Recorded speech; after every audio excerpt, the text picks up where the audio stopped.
I can barely contain my excitement because I can't, because I am talking to one of my favorite people in the entire HR world, who is also part of my HR circle, VIP circle, on so many levels. And I am talking to the fabulous Mary Williams. Mary, how are you? How was your HR day going today?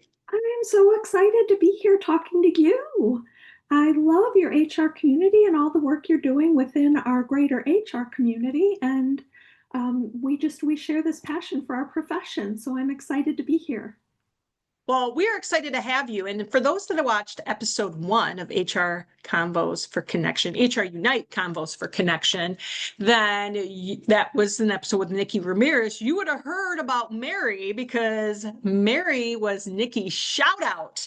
And ironically, though, as much as we know how amazing Mary is, and we gave her the HR heart of love, Mary was going to be a guest on here anyway. So that was just kind of pretty cool that we kicked it off with saying everybody needs to connect with Mary. And now you get to know why. So very happy to have you on today. I'm glad to be here. Thanks for the invite. So, Mary, as you know, we do ask everybody the same 2 questions as part of our conversations. And the first of those 2 questions is tell us your HR story. So what led you to be a steward of people? I love this question, and I love seeing all the answers so far of your prior guests, just kind of giving us some insights into how we follow that path. For me, I'm one of those where HR found me. My undergrad degrees are political science, French, and a philosophy minor. My first job out of college was French corporate bank. And then I joined a startup. So I was the 4th employee hired. And it just allowed me to be able to learn the business, but also see where the needs were and fill in on those needs and anticipate those needs. So a lot of my career has been smaller business, HR department of one, and startups with a combo role. So it's been a lot of multiple hats where it was operations and HR or accounting and HR. And it was always an and HR until later in my career where I fully specialized. But having that combination of operations focus, I think was a good thing because it enabled me to learn the business and businesses and organizations where I was a part of and serving. And that knowing the business helps us be better HR professionals. So knowing the business first, having that business knowledge and acumen helped propel me to be a better HR pro. I eventually pursued my certification. Felt like I was sort of self-taught until then. So I had a little bit of imposter syndrome of not knowing what I don't know and wanting to validate that expertise. And so it did. It made me really proud to be able to earn that certification and be able to stand on that expertise. And I just feel like I have such a passion for the profession, and it's been such a blessing to do what I love and also love what I do. And I recognize not everyone has that combination. So that's kind of how I started and evolved through HR. And our near and dear friend, Christy Engler, and I have had similar conversations that HR, our profession, is an experience game. And oftentimes we learn by doing, because there's a common denominator in that we are people dealing with people. But keep in mind every situation, every person is unique. And so oftentimes we learn as we go. And you've demonstrated that through sharing your journey of how you evolved. And from somebody else that also believes that that combination of operations knowledge and HR, again, best job in the entire world is HRBP, where HR is part of the business, immersed in that business. I will tell you, my favorite aspect, I continue to lead that way right now, is we have to understand how where the money comes in, how the money goes out, and where HR can influence it to be better stewards of people in order to serve the people. So cheers to you and your journey from that startup being number 4 to learning the business and kind of taking your philosophy of being kind and being that steward of people throughout your entire HR career. And that legacy and all of the impact you've had has been such a an inspiration to many of us. So celebrating you. Thank you. It is an honor. It's such a special role. We get to touch all aspects of the full employee life cycle, rolling out that red carpet on their way in. First, you get to be the matchmaker to help find the right fit and cultural contribution to the organization where the candidate's excited to join. And then that red carpet goes throughout the whole life cycle, doesn't it? Even on the way out the door, just treating everyone with respect, having that empathy and compassion, because it's a privilege to be a part of their lives and a part of their careers. And that is so true. Having that respect of that privilege. So that's what when we put people first, and that has been your philosophy through action, Mary. I think that's what makes us better stewards of people. So thank you for sharing that part of your story. So if there's been one moment that has shaped your HR career or had the most impact or influence, what was it? Or at least I'm sure there was many, but can you share one? I love this question. And it does cause us to pause and reflect and think about everything. What made its biggest impact on me? And I will say the lesson of learning the power of community. And so that stemmed from years ago, Next Chat, from Mary Kaler hosting Next Chat as a way to build community where you could go with questions and help each other through. Escalated, elevated, progressed to HR Social Hour through Twitter and built this wonderful, welcoming, helpful community on Twitter through HR Social Hour through those chats.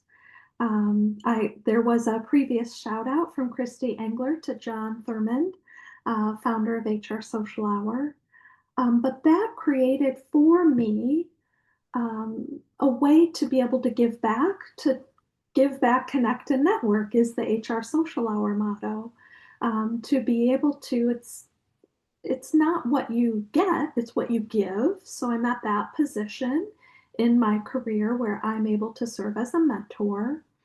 And it also availed me of so many wonderful and great opportunities within the HR community, including being invited to be a SHRM blogger for national conference for many years, being invited to the Wisconsin SHRM Smile team. So that is the social media influencer leading engagement to do that, to be able to serve on the HRUnite conference committee and help with those, be a part of the board on my local SHRM chapters and serve there.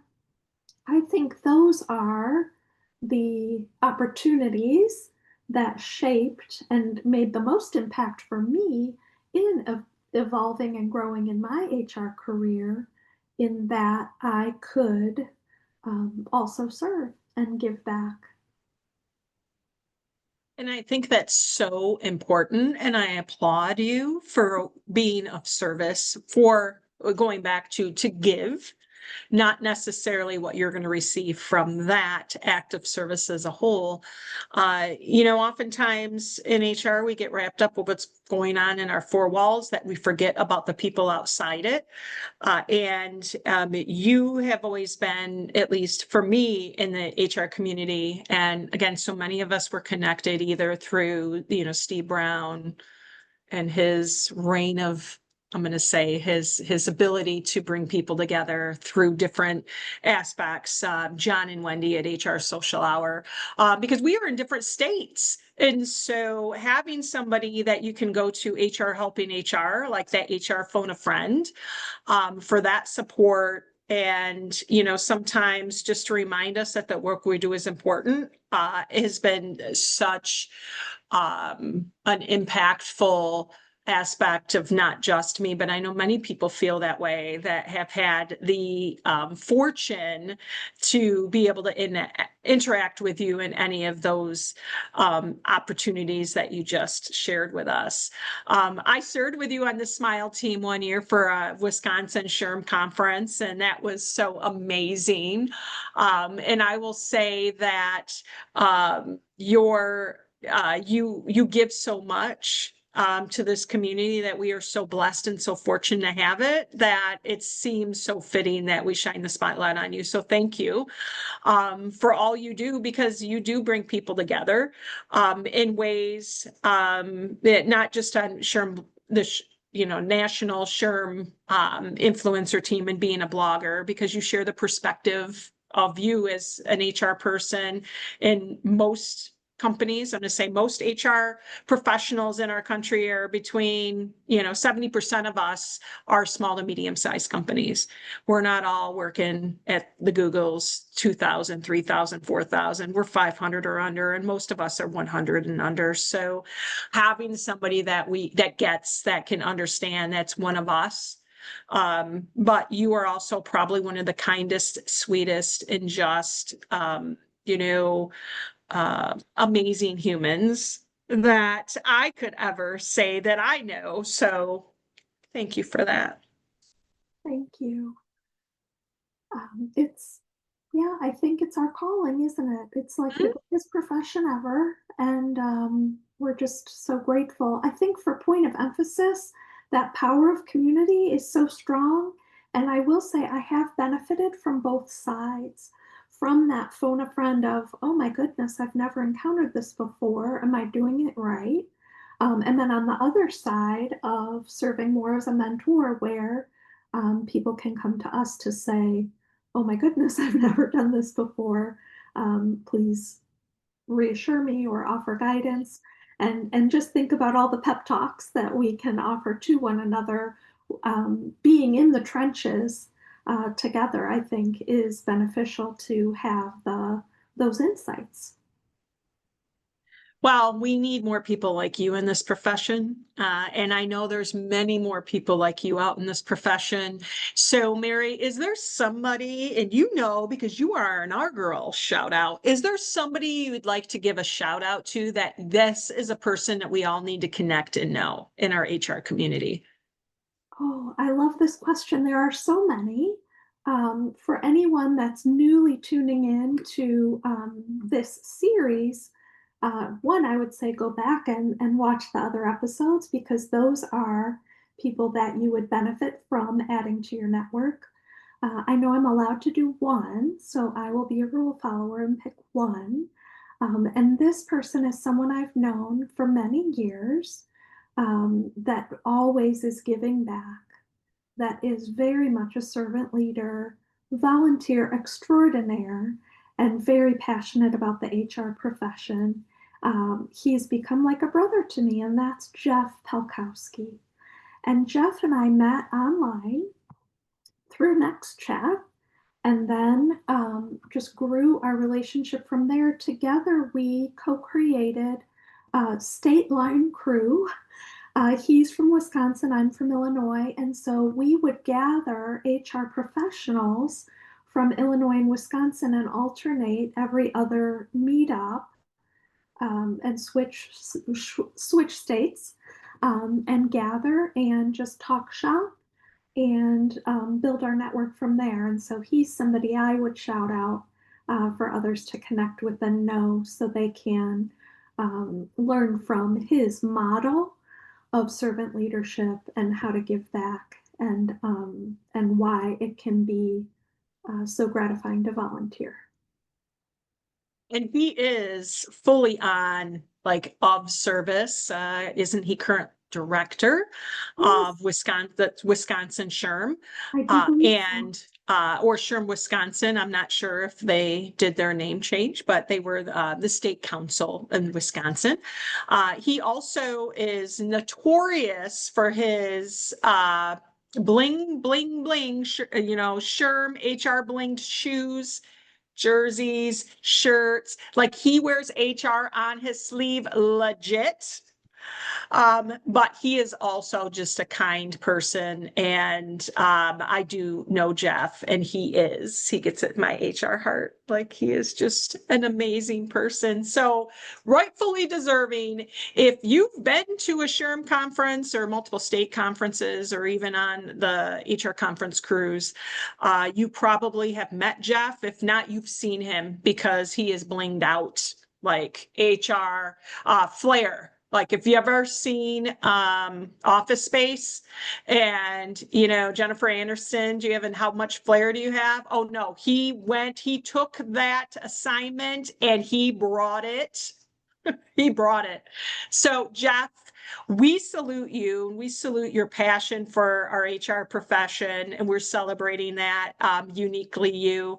And for those that want to check out Jeff's passion for HR, he has several Disrupt HR talks that are worth checking out. And for those that maybe have seen me speak, and I have HR, only you can prevent HR fires. That was a meme he made for me after a conversation and a joke we had. So we're always celebrating Jeff. So excited. So at the end of our conversation, there's going to be a way for you to connect with Mary, as well as for you to connect with Jeff. But Mary, first of all, and I sincerely mean it, you are in my VIP HR circle of friends, and I am so grateful for all the work you continue to do to support the HRUnite conference in Frankenmuth, and so grateful for all the doors that you've opened for others, including me, and including so much through your mentorship, your insight, and your kindness. And so if there's a people leader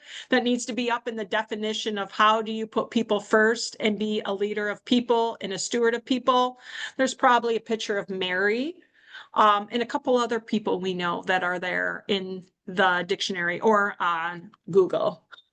So we can ask ChatGPT. Please describe Mary Williams. Is she good? Is she a good steward of people? And they will just say yes, and they will show her picture on a trophy. So, Mary, thank you so much for your time in having this conversation with you. It was so great to celebrate you yet again.